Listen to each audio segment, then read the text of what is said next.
Bismillahirrahmanirrahim.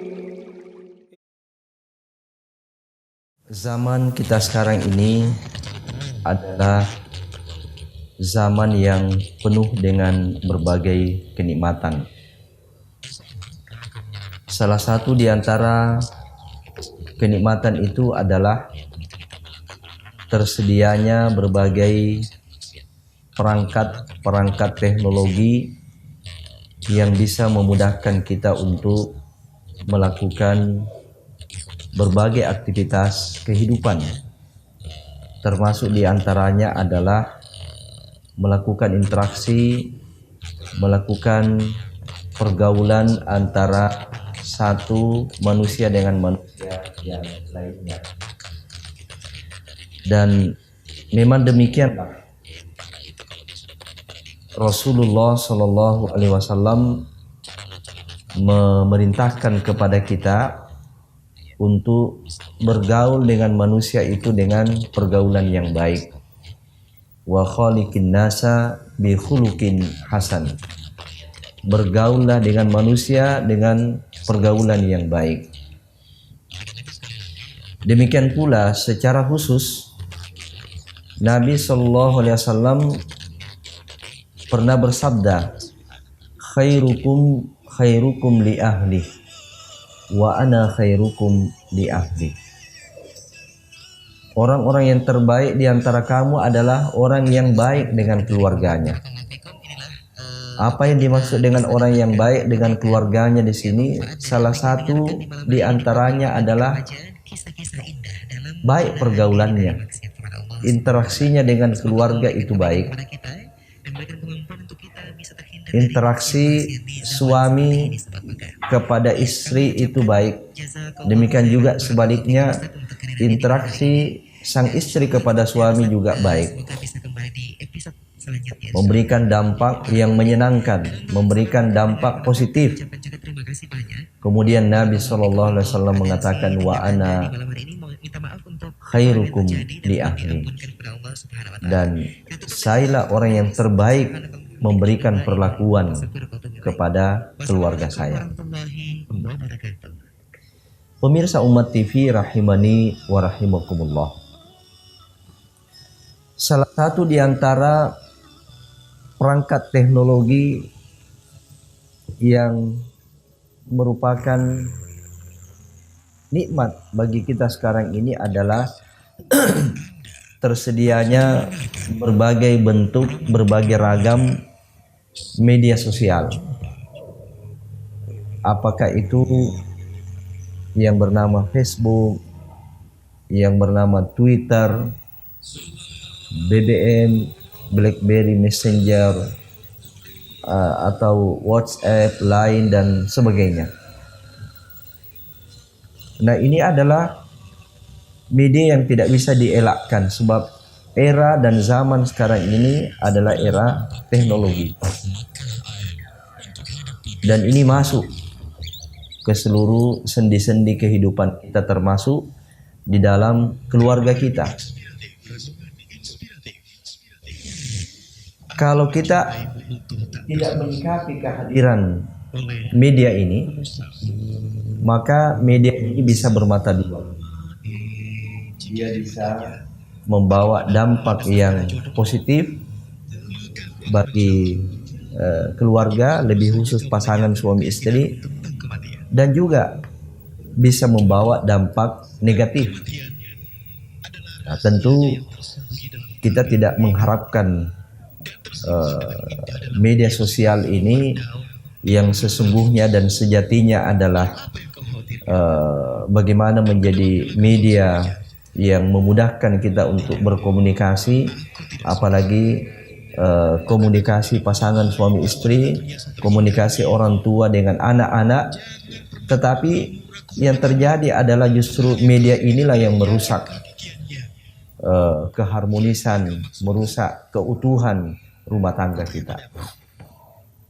Itulah sebabnya Islam sebagai din yang solihun likulli zamanin wa solihun likulli makanin dia cocok dan berlaku di segala zaman, dan Islam ini juga berlaku di segala tempat, maka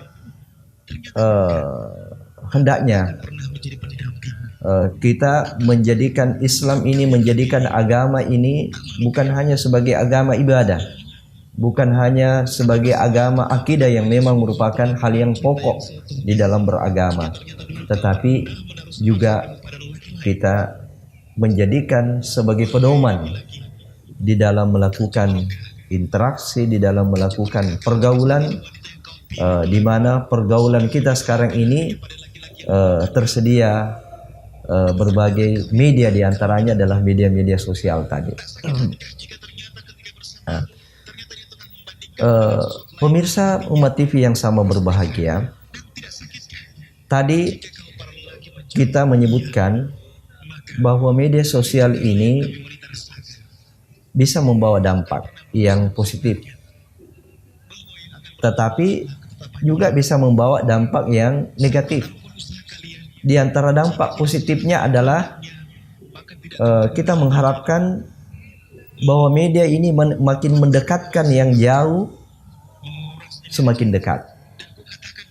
Ya, mungkin ada anak kita yang menuntut ilmu di negara luar sana, sangat jauh jaraknya dengan kita, tetapi dengan adanya media komunikasi yang canggih ini, seolah-olah anak kita itu hadir di tengah-tengah kita.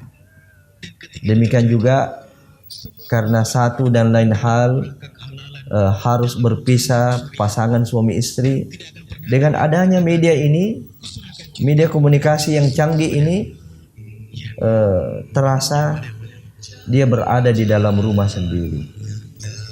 Banyak informasi kita bisa akses, banyak ilmu yang kita bisa dapatkan. Yang dahulu para ulama mencari satu hadis harus melakukan perjalanan 2 bulan, harus melakukan perjalanan 1 tahun. Kalau kita sekarang ini bahkan ada istilah yang mengatakan bahwa dunia ini berada di ujung jari. Ya, bahkan ilmu ini berada di ujung jari. Nah, inilah dampak-dampak positif. Tetapi realitas juga menunjukkan bahwa keberadaan media-media ini ternyata juga bisa menyebabkan dampak yang negatif bagi keluarga, khususnya pasangan suami istri. Banyak kita menjumpai ada keluarga yang sampai berpisah. Itu diakibatkan karena salah satu di antara pasangan suami istri ini apa istilahnya, keranjingan, kecanduan dengan media sosial. Hampir seluruh waktunya habis untuk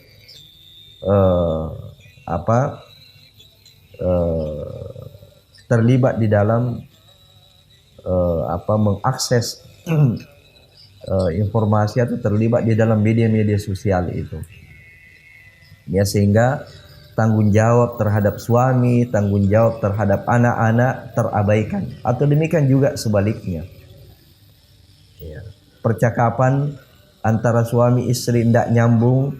Kenapa? Karena terganggu oleh handphone, ya, terganggu oleh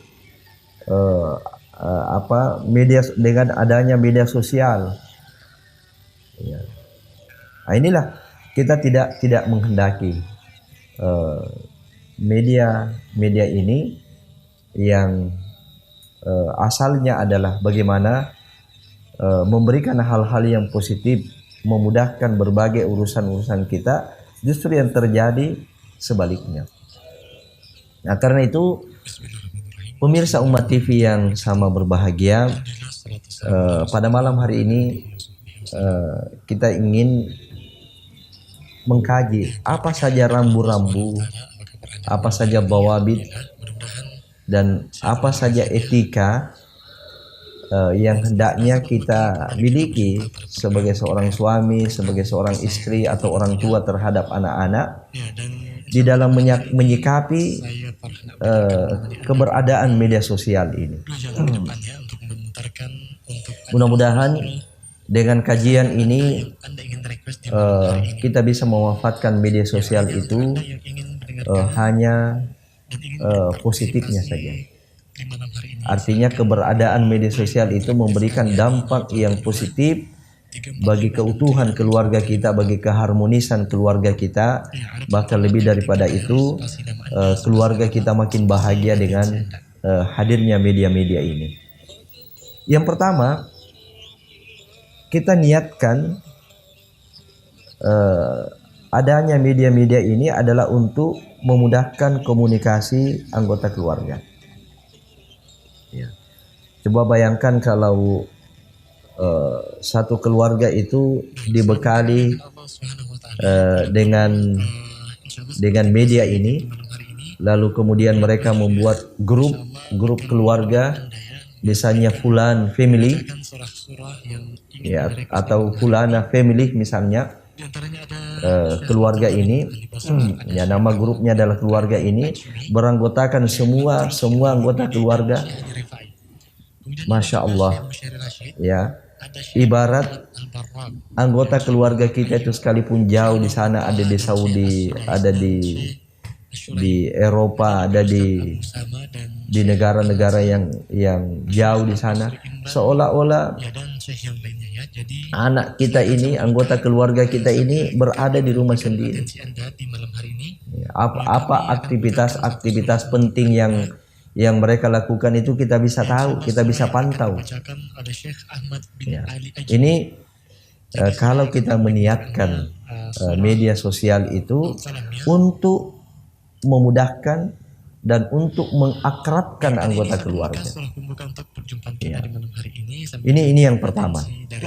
Ya, kita meniatkan media ini sebagai alat untuk memudahkan komunikasi keluarga. Yang kedua, hendaknya kita berupaya menghindari masuk ke dalam grup-grup atau komunitas yang sifatnya heterogen lawan jenisnya. Yang saya maksud adalah ada media sosial tertentu di mana di situ menyiapkan komunitas, ya, menyiapkan komunitas yang bernama grup. Nah, maka hendaknya kita menghindari masuk di dalam komunitas yang bercampur lawan jenis, ya, yang tidak ada hubungan mahramnya, ya, baik itu suami maupun istri. Ya, kenapa?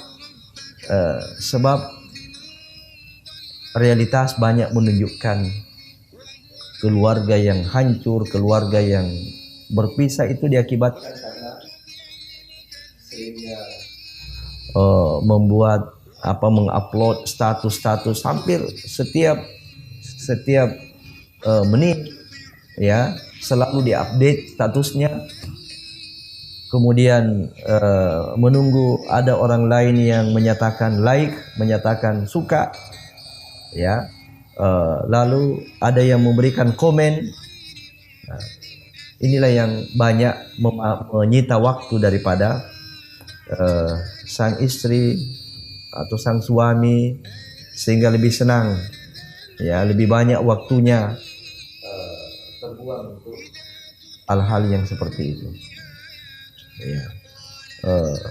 Setiap melakukan aktivitas makan diambil gambarnya, setiap bergerak diambil gambarnya. Ya. Ini dampak yang bisa terjadi ketika orang lain masuk. Ya. Jadi satu komunitas yang di dalamnya bercampur lawan jenis antara laki-laki dan perempuan, ini kita sangat mengkhawatirkan terjadi hubungan antara satu dengan yang lain, dan tidak mustahil. Ada di antara pertemanan kita itu, teman kita itu yang menyatakan kalimat-kalimat tertentu yang mungkin sangat berkesan bagi dirinya dan tidak pernah ia dapatkan itu pada suaminya. Atau seorang suami mendapatkan kalimat-kalimat tertentu dari perempuan yang itu tidak pernah dia dapatkan dari istrinya. Ini rambu yang kedua, hendaknya kita saddud dzari'ah. Bagaimana kita menutup jalan agar tidak terjadi hal-hal yang tidak diinginkan. Ya, sebaiknya kalau kita mau bergabung di dalam satu komunitas, itu adalah komunitas yang sama jenisnya, ya, sama jenis kelaminnya, sesama perempuan, sesama laki-laki, ya. Tentu dengan catatan bagi mereka yang bisa menjaga diri, ya, bagi mereka yang memang bisa menjaga diri. Tetapi kalau kita tidak meyakinkan bisa menjaga diri kita, lebih bagus ya kita tidak bergabung ke dalam komunitas-komunitas yang bercampur baur ini. Sebab sekali lagi kenyataan banyak menunjukkan ya terjadinya keluarga yang tidak harmonis sampai keluarga yang mengalami perpisahan itu diakibatkan karena terlalu tenggelam dalam media-media yang seperti ini. Kemudian yang ketiga, hindari memposting gambar-gambar wanita. Ya, gambar-gambar kita, foto-foto kita, lebih khusus adalah wanita. Ya, apalagi misalnya foto yang di-upload, foto yang di-publish itu adalah, ini kalau sudah bergabung di dalam, ya, apalagi bergabung dalam komunitas yang heterogen tadi, ya, ini kan cepat sekali ini bisa dipindahkan ke grup-grup yang lain, dia bisa berpindah, di copy paste dari satu media ke media yang lain. Ya, demikian juga ketika ada yang melihat gambar kita, ya jangankan tidak menutup wajah pun itu ada orang yang penasaran.